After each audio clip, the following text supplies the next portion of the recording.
안녕하세요. 건강지킴이 닥터 MBC 황인찬입니다. 질환에 관한 다양한 궁금증 여러분의 입장에서 꼼꼼하게 짚어드리겠습니다. 인생의 나이테라고 불리는 주름은 노화의 자연스러운 현상입니다. 하지만 지나치게 많은 주름은 또래에 비해 훨씬 더 나이 들어 보일 수 있고 한 번 생긴 주름은 저절로 회복되지 않는데요. 더구나 평소에 자주 하는 표정과 잘못된 습관으로 주름이 더 많이 생길 수 있기 때문에 올바른 생활 습관이 무엇보다 중요합니다. 그래서 오늘은 군산 파티마 의원 조상곤 원장과 함께 중장년층의 주름 개선에 대해 자세히 알아보겠습니다. 웃을 때 보이는 주름은 상대에게 편안하고 호감 가는 인상을 주기도 하지만 자기도 모르게 얼굴을 찌푸리는 습관이 주름살로 변할 확률이 훨씬 높습니다. 이마, 눈가, 목주름 등이 생기면 다시 회복하기 어렵기 때문에 주름을 미리 예방하고 개선하는 것이 무엇보다 중요한데요. 그래서 오늘은 의학 박사 조상곤 원장과 함께 중장년층의 주름 개선에 대해 알아보겠습니다. 안녕하세요. 네, 안녕하세요. 네, 신체는 원래 끊임없이 변화하지만 특히 중년 이후에 많은 변화가 있는 것 같습니다. 중년 이후에 신체에는 어떤 변화들이 주로 생길까요? 네, 우리가 중년이라고 하면 되게 40살 이후를 되게 중년이라고 말하죠. 네네. 이때가 되면 신체의 모든 기능들이 저하되기 시작하는데 그 대표적인 것이 흔히 말하는 우리 갱년기 증상이 나타난다고 하죠. 이제 그런 증상이 나타납니다. 이를테면은 우리가 뭐 집중력이 떨어진다든지 아니면 기억력도 떨어지고 그리고 피로감이 많이 증가하죠. 그리고 뭐 성기능도 저하되고요. 그리고 우리 몸에 근육량이 많이 줄어들게 됩니다. 근육량이 많이 줄어서 근육이 지방으로 변해서 우리 몸의 중심부, 이를테면은 뭐 아랫배라든지 옆구리에 이게 축적이 돼요. 그래서 젊었을 때 S라인이 중년이 되면 서서히 항아리 모양으로 변하기 시작합니다. 그리고 또 얼굴에도 탄력이 떨어지고 피부가 늘어지고 또 피부도 칙칙해지고 하는 이런 현상들이 나타나게 됩니다. 한마디로 이제 중년 이후에는 우리 노화가 급속히 진행되는 나이다 이렇게 생각하시면 되겠습니다. 말씀해 주신 것 말고도 특히 중년에는 얼굴에 많은 변화들이 나타난다고요? 네네. 중년 이후에 얼굴에 나타나는 변화를 크게 세 가지로 볼 수가 있겠는데요. 첫 번째는 콜라겐이라는 성분이 급속하게 감소하기 시작합니다. 콜라겐은 우리 피부에 탄력을 유지하는 성분 중에 하나인데요. 이 피부 탄력이라는 것을 우리가 쉽게 말하면 고무줄 같은 걸로 비유할 수 있죠. 고무줄을 당겨 떠놓으면 빨리 수축이 되죠. 우리 피부도 이런 수축력이 있죠. 이런 수축력을 유지하는 중요한 성분이 콜라겐인데 중년 이후에는 콜라겐 성분이 급속하게 감소하기 시작합니다. 그래서 탄력이 떨어지죠. 또 두 번째로는 우리 피하 밑에, 피부 밑에 지방이 깔려 있습니다. 지방이 넓게 깔려 있는데 이 지방이 우리 피부를 탱탱하게 보이게 하는 중요한 역할을 하게 됩니다. 이를테면 우리 풍선에 비유할 수 있는데요. 풍선에 바람을 팽팽하게 불어넣으면 피부가 빵빵하죠. 풍선이 빵빵하죠. 그런데 중년 이후에는 이 풍선에 바람 빠지는 것처럼. 그럼 조금 쪼그라들잖아요. 그렇죠. 피하 지방이 줄어들으니까 바람 빠진 풍선처럼 쪼글거리기 시작합니다. 그런 변화가 이제 나타나기 시작하고요. 그래서 뭐 탄력도 떨어진 피부, 그다음에 그 쪼글거리는 피부가 세 번째로는 우리 얼굴과 지방을 잘 생각해 보세요. 우리는 모든 게 중력에서 밑으로 처지죠. 그런데 얼굴에 있는 피부나 지방이 밑으로 처지지 않도록 잡아주는 구조물이 있습니다. 그것이 유지인대라고 하는데 우리 얼굴에는 이런 유지인대가 있어가지고 이 얼굴 피부와 그리고 이 근육이나 뼈에 이것을 묶어주는 역할을 합니다. 그래서 밑으로 처지지 못하도록. 그래서 중년 이후에는 이것들이 많이 약해져요. 느슨해집니다.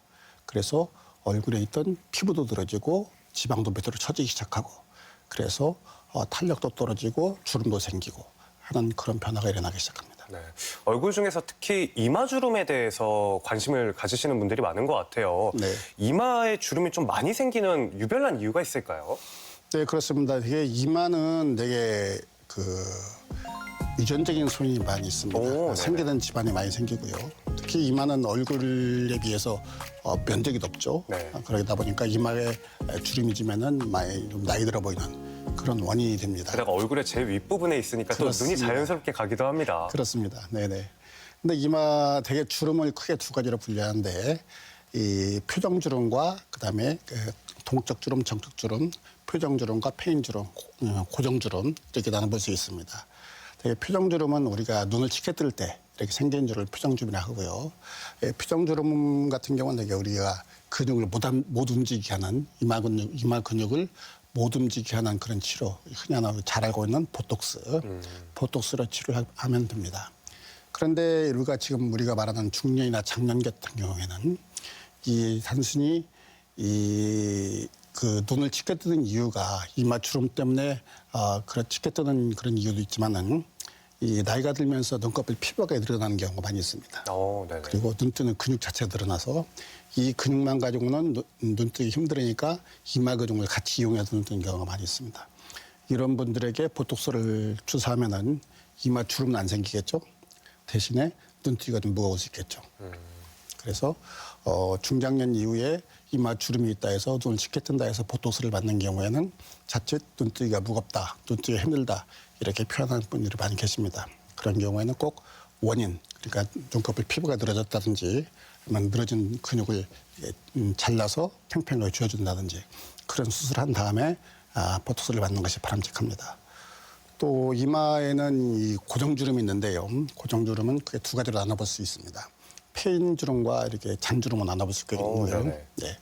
이마에 깊이 주름이 패인 사람 있죠? 그런 사람을 우리가 패인주름이라고 이렇게 말하고 있는데 패인주름이 생기는 원인은 이 표정주름, 오랫동안 이마를 찡그리는 그런 분들이 시간이 오래 지나면서 골이 패이는 경우도 있고요. 또 두 번째로는 우리 피부 밑에 지방이 있다고 그랬죠? 이런 지방들이 오랫동안 자외선에 노출되면 지방이 변성이 됩니다. 네.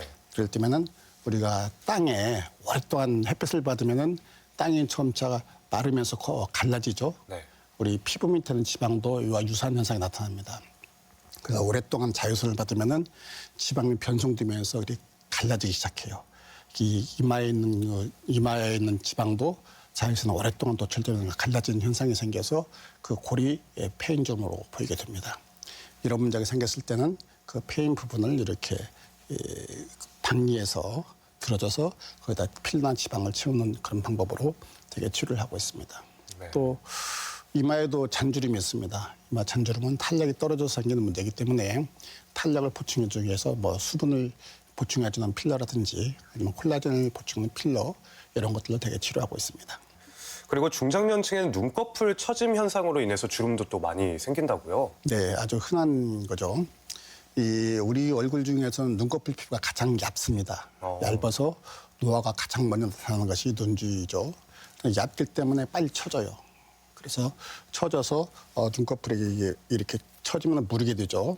무르게 되고 또 이게 시야를 가리게 됩니다. 그래서 대부분 성형외과 오시는 분들이 대부분 눈꺼풀이 처지고 짓물러 오시는 분들이 많습니다.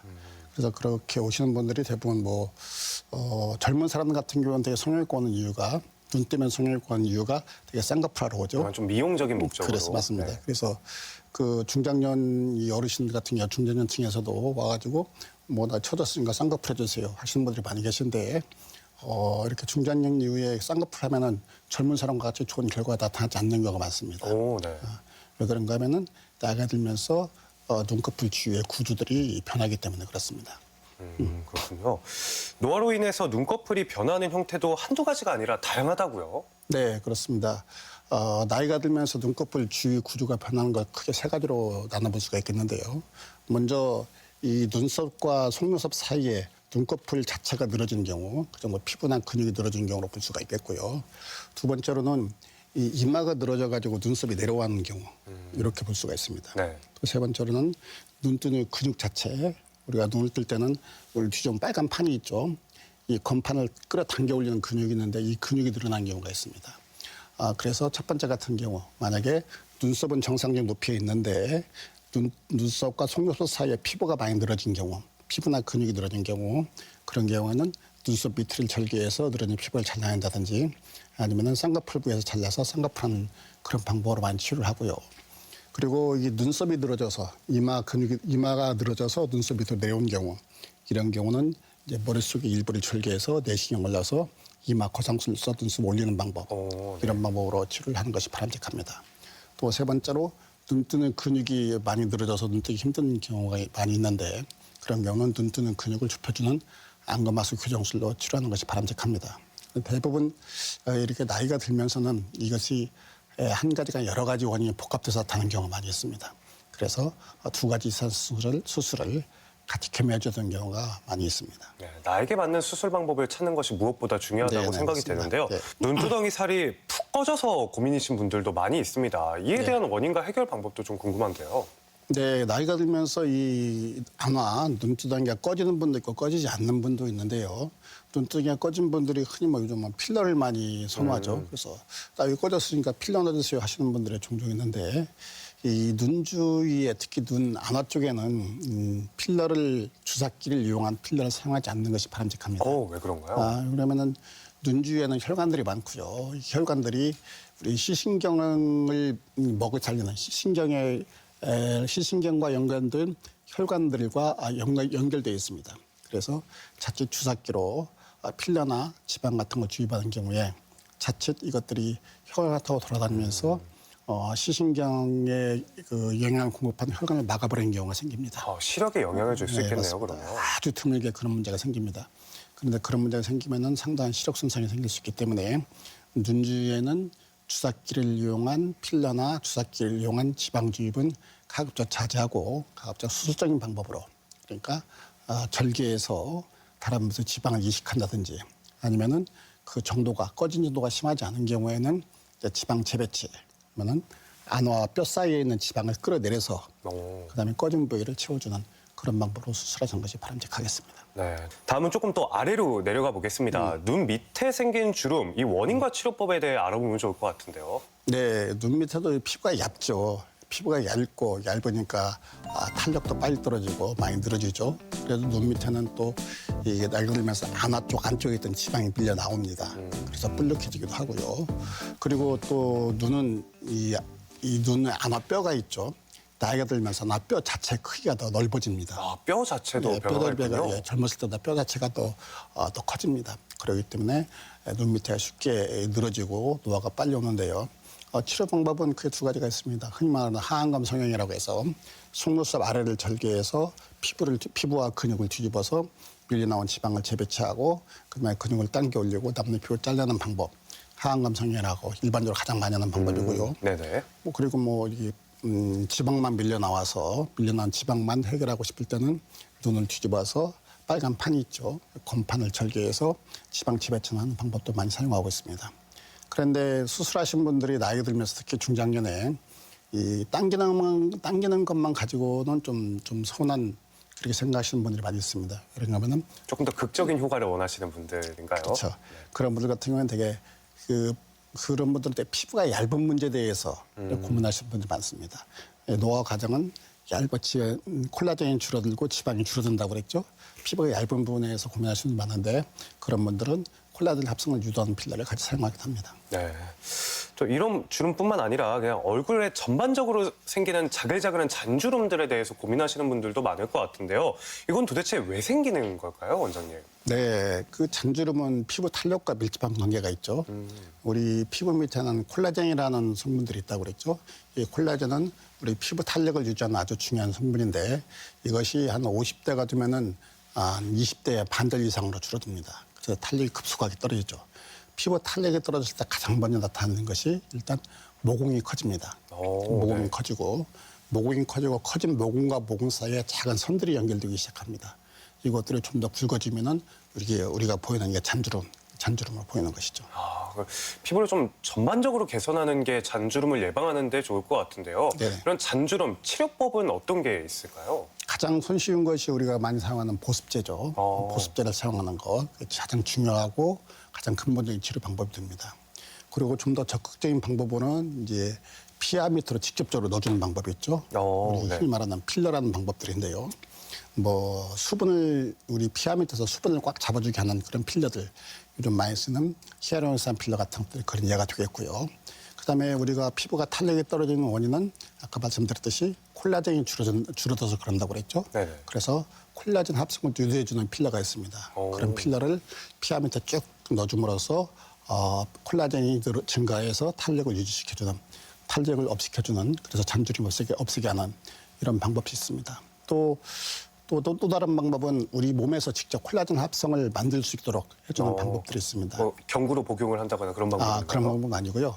우리가 원하는 부위에 장기를 이용해서 거기에다가 강한 자극, 강한 열 자극을 줍니다. 그러면 대충 이제 우리 피부 밑에는 진피하고 그 밑에 근막층이 있는데 그 진피나 근막층을 타기로 해서 강한 열을 때려줍니다. 그러면 열에 의해서 그 조직들이 손상이 되겠죠.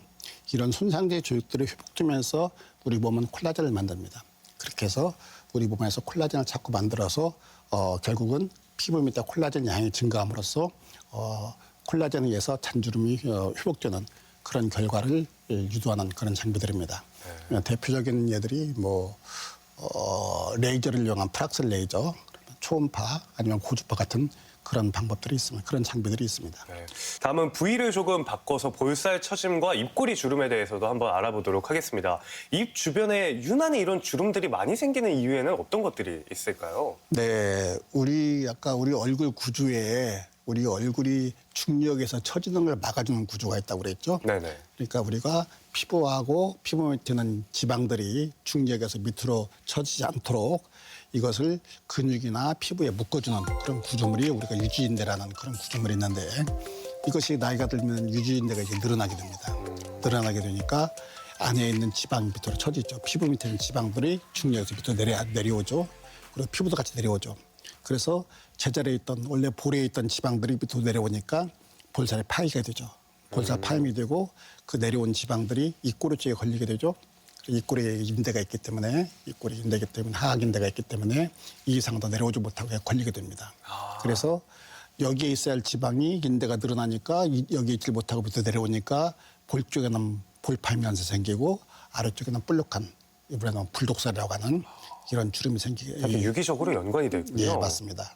이렇게 볼파임이 생기게 되고 또 입꼬리에는 파임이 생기게 되죠. 그래서 입꼬리 주름, 흔히 마리오네 주름이라는 이런 주름도 생기게 됩니다. 네. 그래서 이것들이 가장 좋은 치료 방법은 역시 늘어진 걸 당기는 방법, 안면 거상술이 가장 좋은 치료 방법이 되겠습니다.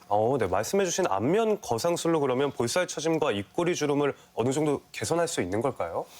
네, 우리 입꼬리 주름이 생기는 그 원인은 이렇게 말씀드린 처짐, 네. 이 볼살의 처짐에서 생기지만은 또 입꼬리 주름은 또 다른 원인이 있습니다. 이를테면은 우리가 나이가 들면 피하 지방이 줄어든다고 그랬죠. 네네. 그래서 얇아져요. 나이 든 사람들 피부가 얇아지죠. 우리 이 턱 아래쪽도 피부가 얇아집니다. 그러니까 피하 지방이 줄어들기 때문에 그렇죠. 그런데 입꼬리 주름에서 생각해 볼 때는 위에 있는 지방이 밀려 내려와서 여기에 걸치고 또 아래쪽에서는 피부가 얇아지는 피하 지방이 줄어들으니까 꺼짐이 생기죠. 이 두 가지가 복합해서 입꼬리 주름이 생기게 됩니다. 그래서 안면 거상 가지고 처진 것은 올릴 수 있지만은 꺼진 건 해결할 수가 없겠죠. 그래서 입꼬리 주름을 해결하기 위해서는 처진 부분을 안면 거상으로 올리고 꺼진 부분을 필러 같은 걸로 보충해 줄 필요가 있습니다. 또 경우에 따라서는 입꼬리를 밑으로 잡아당기는 이 근육이 있습니다. 이 근육을 좀 이완시켜서 아래쪽으로 당기는 힘을 낮춰줄 필요가 있습니다. 그런 경우는 보톡스를 사용해서 이렇게 입꼬리를 당기는 힘을 완화시켜주기도 합니다. 그래서 입꼬리 주름을 만드는 원인이 이렇게 여러 가지가 복합적으로 작용하기 때문에 치료 방법도 여러 가지 같이 사용하는 것이 효과적인 방법이 되겠습니다. 그러니까 입꼬리 주름은 한 가지 수술만으로는 안 되고 좀 여러 가지가 병행돼야 된다. 그렇게 정리해 볼 수 있을 것 같은데요. 그래야 만족도가 높다. 이렇게 말씀드릴 수 있습니다. 그럼 그때 이제 나오는 시술 이름 중에 안면 거상술 아까 얘기해 주신 것 말고 미니 리프팅, 실 리프팅 이런 수술 방법들이 있는데 각기 어떤 차이점이 있는지가 좀 궁금합니다. 네.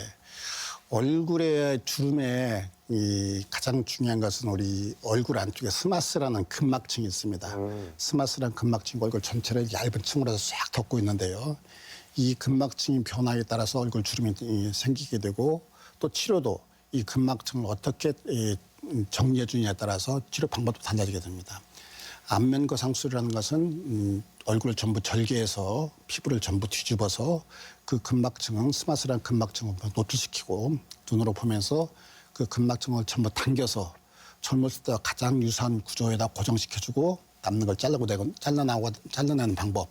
이것이 안면 거상술이죠. 그래서 얼굴 주름에서 가장 확실한 방법이 되겠습니다. 상당히 그리고 대형 수술로 생각이 되네요. 네, 그렇죠. 그렇게 생각하면 얼굴 거의 전부를 뒤집어서 눈으로 보면서 당겨야 되니까, 당겨 고정해야 되니까. 그러다 보니까 수술이 큰 만큼 얼굴에 부위도 있고 그다음에 치료하는 시간도 많이 필요하겠죠. 효과는 좋은 반면에 이런 불편함이 있습니다. 그래서 이것을 좀 간단하게 해보자 해서 만든 것이 이제 미니 리프팅이라고 하는데요. 아, 이름부터 벌써 작네요. 네, 네. 이름도 미니죠. 네. 그래서 미니 리프팅이라는 것은 이 일부만을 절개합니다. 대부분 이제 머릿속 안쪽만 살짝 절개하는데 일부만을 절개해서 거기만 살짝 박리해서 스마스라는 근막체를 거기서 살짝 노출시킵니다. 그래서 약간만 당겨서 거기서 스마스 근막체만 당겨서 고정시켜주는 그리고 약간만 잘라내는 그런 방법입니다. 수술도 미니죠. 그렇습니다. 그래서 미니 리프팅을 하는 방법이 있고요. 세 번째로는 또 실리프팅이 있습니다. 실리프팅은 절개나 뭐 근막층을 잘라내진 않고 그냥 당겨만 주는 거. 실로 늘어진 피부나 근막층을 당겨서 위쪽으로만 잡아주는 거. 그래서 실리프팅이라고 하고 있습니다. 역시 실리프팅은 수술이 간편한 반면에 역시 오래 유지가 오래 지속되지 못하는 그런 단점이 있습니다. 네, 다음은 더 아래로 내려가서 오늘의 이제 마지막 부위입니다. 목주름에 대해서 한번 알아보려고 하는데요. 사실 이 목주름이라는 게 나이는 목에서 느껴진다라고 할 만큼 정말 중요한 주름이잖아요. 이 목주름의 원인에는 어떤 것들이 있을까요? 예, 목에도 역시 우리가 나이 보면 피부가 늘어나죠. 목 피부도 늘어나고 또 목에는 특이한 변화가 나 있는데 이 목을 둘러싸고는 활경근이라는 근육이 우리 목을 둘러싸고 있습니다. 나이가 먹으면 활경근도 늘어나면서 이 근육도 늘어나면서 앞쪽에 갈라져요. 이렇게 근육이 양쪽 이렇게 붙어있던 근육이 양쪽으로 갈라지게 됩니다. 네. 예, 이런 변화가 일어나는데 활경근도 늘어나면서 갈라지고 그다음에 그 피부도 늘어나죠. 그래서 늘어난 피부가 양쪽에 갈라진 그 근육 앞으로 튀어나와서 이렇게 볼록한 세로 줄을 띠 모양의 양쪽 두 개의 세로 줄을 만들죠. 그래서 뭐 요 모양이 마치 뭐 칠면조 목처럼 생겼다 칠면조 목이라고 하고 뭐 칠면조 주름이라고 표현하는데 이것이 뭐 목주름의 대표적인 세로주름을 만드는 그런 원인이 됩니다. 이렇게 세로주름도 있지만 가로주름을 신경 쓰는 분들도 있잖아요. 이 네네. 가로주름과 세로주름 이거 어떻게 해야 생기는 건가요? 네, 가로주름 같은 경우는 되게 선천적인 요인이 많죠. 선천적인 요인이 있는 분들이 나이가 들면서 더 깊어지는 그런 경향이 있습니다. 또 목주름은 아까 이마주름 얘기했던 것처럼 깊게 파이는 경우가 있어서 더욱더 눈에 띄는 것 같습니다. 네, 그렇습니다. 가로주름은 되게 깊이 파이는 특징이 있고요. 세로주름은 앞으로 늘어지는, 이렇게 뿔룩하게 늘어지는 그 특징이 있죠. 그래서 가로주름 같은 경우에는 이게 유착되면 생기는 거기 때문에 절개에서 유착을 풀어준 다음에 그다음에 다시 그것이 유착되지 않도록 그냥 필러나 지방 같은 걸 채우는 이런 수술을 많이 하고 있고요. 세로주름 같은 건 늘어진다고 그랬죠. 늘어지기 때문에 되게 귀 뒤쪽을 양쪽 헤어라인을 따라 귀 뒤를 쭉 절개합니다. 절개해서 쭉 목을 전체를 박리하죠. 박리해서 늘어진 근육을 당기고 그다음에 피부를 당겨주는 귀 뒤쪽으로 당기죠. 이런 방법을 많이 하고 있습니다. 또 이 활경근이 가운데서 벌어진다고 그랬죠. 나이 들면은 네. 벌어진 걸 다시 복구시키기 위해서 턱 밑을 절개하는 경우도 있습니다. 턱 아래쪽을 절개해서 양쪽으로 벌어진 활경근을 다시 모아서 묶어주는 그런 시술을 하기도 합니다. 네, 마지막으로 주름 개선에 관심이 많은 중장년층 시청자분들께 당부 말씀 한번 부탁드리겠습니다. 주름에는 역시 딱 두 가지입니다. 첫 번째는 보습, 충분한 보습을 하고 그다음에 자외선 차단. 두 가지 충분한 보습을 하고 자외선 차단해주고 그 가장 중요한 방법이 되겠고요. 역시 그리고 그래도 나이가 들면 주름이 생길 수밖에 없죠. 주름이 생기면은 골이 깊어지기 전에 조기에 이것을 빨리 깊어지지 않도록 조기에 치료하는 것 이것이 가장 좋은 방법이 되겠습니다. 감사합니다. 이 시간에는 의학박사 조상곤 원장과 함께 중장년층 주름 개선에 대해 알아봤습니다. 원장님 오늘 말씀 감사드립니다. 네, 감사합니다.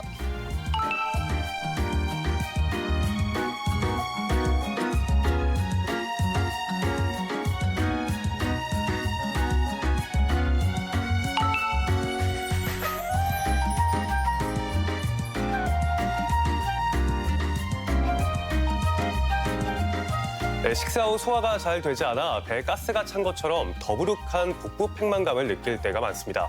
속쓰림뿐만 아니라 구토나 통증 등을 유발할 때는 소화에 도움이 되는 따뜻한 차를 마시는 것이 좋은데요. 먼저 페퍼민트 차 속의 멘톨 성분이 소화 불량, 복부 팽만감을 완화시키는 효과가 있습니다. 그리고 천연 소화제로 잘 알려진 매실차, 매운맛을 내는 생강차 역시 소화 기능 회복에 도움이 되고요. 차는 아니지만 배 가스가 많이 찰 때 무나 양배추를 먹는 것도 좋다고 하니까요. 실생활에 활용해 보시길 바라겠습니다. 그리고 이 밖에 건강과 관련해 궁금증이 있다면 전주 MBC 홈페이지에 질문 남겨주시길 바랍니다. 닥터 MBC가 여러분의 궁금증을 해결해 드리겠습니다. 저희가 준비한 소식은 여기까지입니다. 다음 주 이 시간에 다시 찾아뵙겠습니다. 고맙습니다.